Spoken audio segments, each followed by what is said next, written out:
trastorno de ansiedad por enfermedad e hipocondria. Hemos mencionado que la ansiedad puede tener una variedad de causas, como el estrés, problemas de salud, desequilibrios químicos en el cerebro, traumas pasados o predisposición genética, y los síntomas pueden presentarse de manera distinta en cada persona. En este espacio estamos hablando de ansiedad generada por traumas que tienen origen en la etapa infantil o sucesos traumáticos que desencadenaron un tipo de ansiedad. El caso de hipocondria, o como se conoce en psiquiatría, trastorno de ansiedad por enfermedad, también puede tener su origen en experiencias vividas en la infancia. En el caso de la hipocondria hay una variante. Si bien se van a experimentar todos los síntomas de la ansiedad generalizada, los ataques de pánico, el miedo irracional estará centrado en una preocupación excesiva por padecer alguna enfermedad. Las personas hipocondríacas desarrollan un miedo constante a una enfermedad, ya sea contraerla o tenerla, un miedo que limita la vida de quien la padece. Este miedo recibe el nombre de fobia, que es un miedo irracional a perder el control sobre el cuerpo.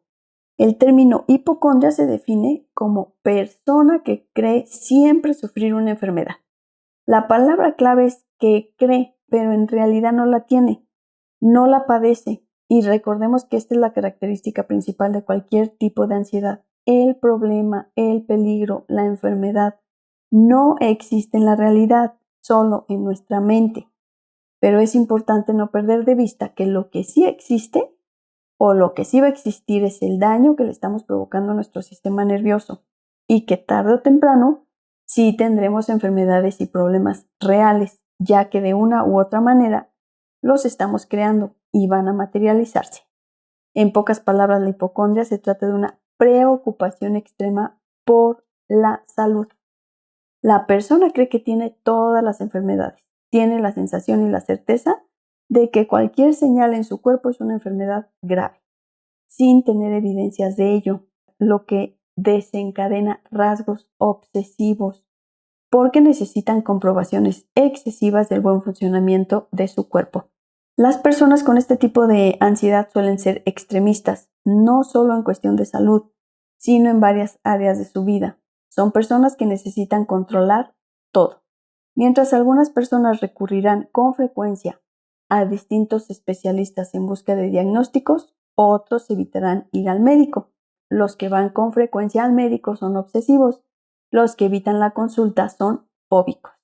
Padecer cualquier tipo de ansiedad tiene síntomas reales. Nuevamente vamos a repetir porque esto es lo más importante para superar una ansiedad.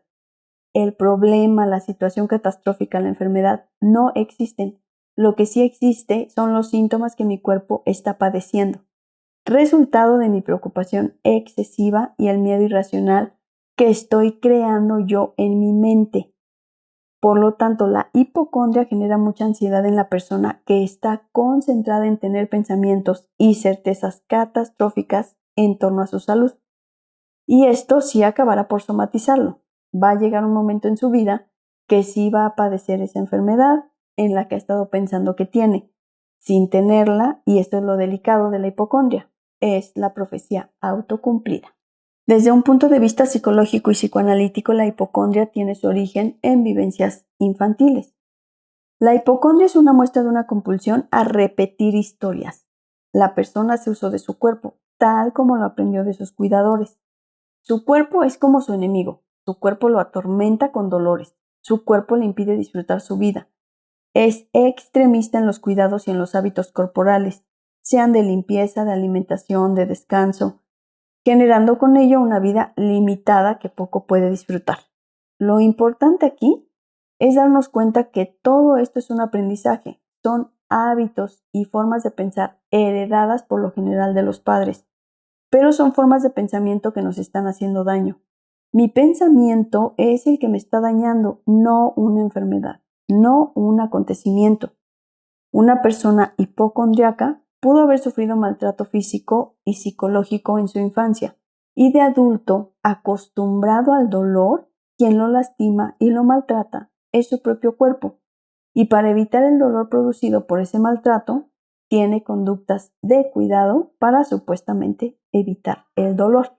Puede ser que en la infancia haya recuerdos de algún ser querido que estuvo enfermo por un tiempo prolongado, que los padres, ante una ligera molestia del cuerpo, inmediatamente y con excesiva preocupación, llevaran a su hijo o a su hija al médico. Puede ser que el padre o la madre siempre se estuvieran quejando de algún dolor, de tener una enfermedad, y el niño, en su fantasía, se enfermaba él, con la idea de que si él sentía el dolor o la enfermedad, su madre o su padre o su ser querido se curarían. Es por esta razón que cuando ustedes escuchan que un ser querido tiene una enfermedad, ustedes empiezan a tener los síntomas y los dolores de esa enfermedad.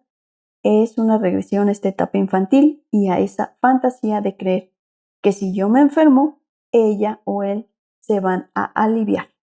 La enfermedad también se utiliza como un medio de manipulación, en el que utilizo mi cuerpo para incapacitarme o para no hacerme responsable de mi vida como adulto. Para evitar el conflicto, ¿cuántas veces no hemos escuchado? No le digas tal o cual cosa porque le afecta. Y es claro que aquí la enfermedad sirve para manipular a otros. Cualquiera que sea el caso, revisen qué historias traumáticas, qué hábitos, qué formas de ser aprendidas en la infancia las están repitiendo en su etapa adulta.